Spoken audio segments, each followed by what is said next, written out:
अस्सलाम वालेकुम दोस्तों, वॉच एंड थिंक की वीडियोस में खुश आमदीद। दोस्तों, ये है हमारी ज़मीन यानी कि अर्थ, जिस पर हम तमाम इंसान बसते हैं। और अभी भी इस ज़मीन का बहुत सा हिस्सा बिल्कुल खाली पड़ा हुआ है, जिस पर शायद अभी तक किसी इंसान ने कदम तक नहीं रखा। यानी कि कुल मिलाकर इस ज़मीन का साइज़ अगर हम देखें तो ये इंसानों के लिए एक बहुत बड़ी जगह साबित होती है। क्या वाकई ऐसा है? अगर हम अपने ही इस सोलर सिस्टम में एक सैयारे के साथ कंपैरिजन करें जिसका नाम जुपिटर है, तो हम देखते हैं कि ज़मीन बहुत ही छोटी नज़र आती है। मगर क्या जुपिटर भी इस कदर बड़ा है? क्योंकि अगर सन के सामने यानी कि हमारे सूरज के सामने जुपिटर का साइज़ देखा जाए तो वो बहुत छोटा सा नज़र आता है। और अगर सन को ही अगर हम ले लें तो न जाने इस तरह के कितने बड़े बड़े स्टार्स हमारी ही इस गैलेक्सी में मौजूद होंगे, जिनका हमें शायद अभी तक इल्म भी ना हो। मगर आपके पास अगर टाइम ट्रैवल की पावर आ जाए और आज से कोई 800-900 साल पहले जाकर आप लोगों को ये कहना और ये बताना शुरू करें कि हमारी ये जो ज़मीन है ये इस सहरा में, ये जो स्पेस का एक सहरा है, इसमें एक ज़र्रे के बराबर भी नहीं है, और ये सूरज जो हमें बहुत बड़ा नज़र आ रहा है ये इंतहाई छोटा सा ऑब्जेक्ट है हमारे इस स्पेस में, तो क्या वो आपका यकीन करेंगे? ज़ाहिर सी बात है, कभी भी नहीं। बिल्कुल इसी तरह से दोस्तों, आज से चंद 100 साल पहले ही ये समझा जाता था कि हमारी ये जो ज़मीन है यही इस कायनात का महवर है, और तमाम के तमाम सितारे, सैयारे, जितने भी स्टार्स हमें रात को नज़र आ रहे हैं, क्योंकि तब तक टेलीस्कोप तो इजाद नहीं हुई थी, हमें ऐसा महसूस होता था कि ये ज़मीन महवर है और ये तमाम चीज़ें इसी के इर्द गिर्द घूम रही हैं। लेकिन फिर यहाँ पर एंट्री होती है कोपरनिकस की, जो हीलियोसेंट्रिक मॉडल लेकर आता है, जिसके मुताबिक ज़मीन नहीं बल्कि सूरज के इर्द गिर्द तमाम सैयारे ऑर्बिट कर रहे हैं। हीलियोसेंट्रिक मॉडल बाइबल की इंटरप्रिटेशन जो कि कैथलिक चर्च वाले करते थे, उसके बिल्कुल ही खिलाफ जा रहा था। उस वक्त कैथलिक चर्च वालों का भी यही मानना था कि ज़मीन महवर है और बाकी तमाम सैयारे इसके इर्द गिर्द चक्कर लगा रहे हैं।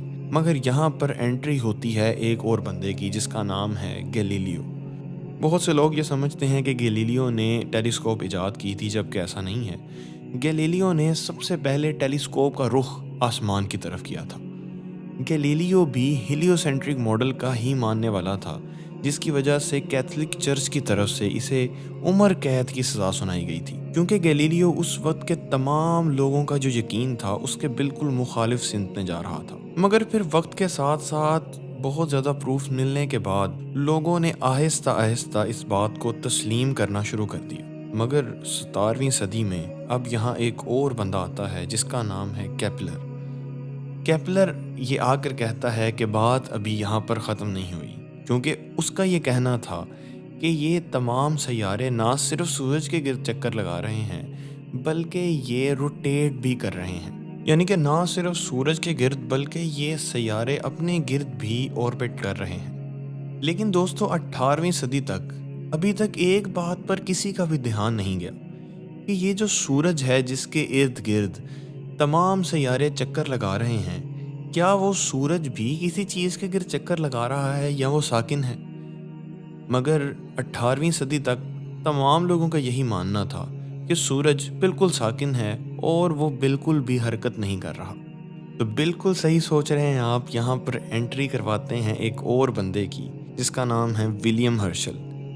और विलियम हर्शल हमें आकर ये बताता है कि जनाब, ना सिर्फ ये तमाम सैयारे अपने गिर्द और सूरज के गिर्द चक्कर लगा रहे हैं, बल्कि सूरज भी इन तमाम सैयारों और इस पूरे सोलर सिस्टम के साथ मिल्की वे गैलेक्सी में ऑर्बिट कर रहा है, हरकत कर रहा है।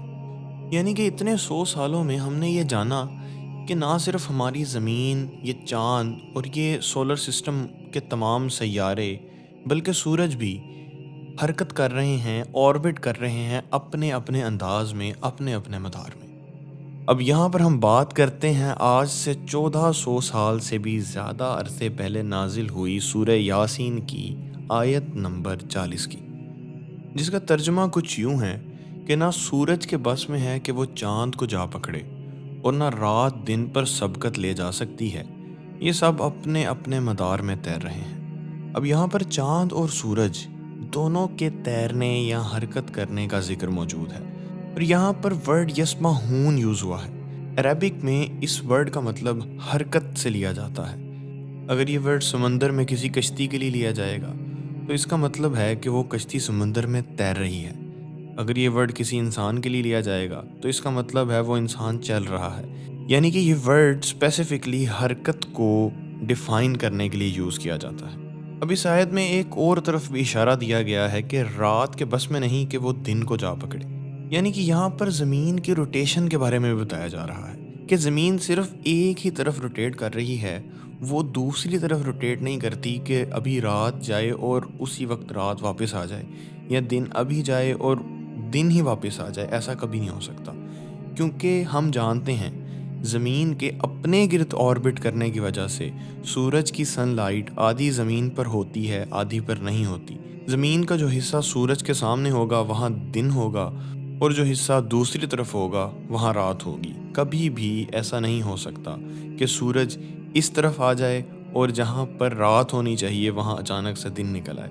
اس آیت میں 1400 سال پہلے ہی زمین، چاند اور سورج کی حرکت کے بارے میں بڑے واضح طور پہ بتا دیا گیا تھا، مگر اس وقت ہم اس چیز کو سمجھ نہیں سکتے تھے، انسان اس چیز کو گیٹ ہی نہیں کر سکتے تھے، کیونکہ تب اتنی ترقی ہوئی نہیں تھی، اور بہت سے مسلمانوں کو اس چیز کو لے کر کافی باتیں بھی سننی پڑتی تھیں جب تک یہ تمام چیزیں سائنس نے خود ہی ثابت نہیں کرتی تھی۔ اسی طرح بہت سی آیات میں قرآن پاک نے ایسی باتیں 1400 سال پہلے ہی بتا دی تھیں جو سائنس نے کئی 100 سال کے بعد دریافت کی۔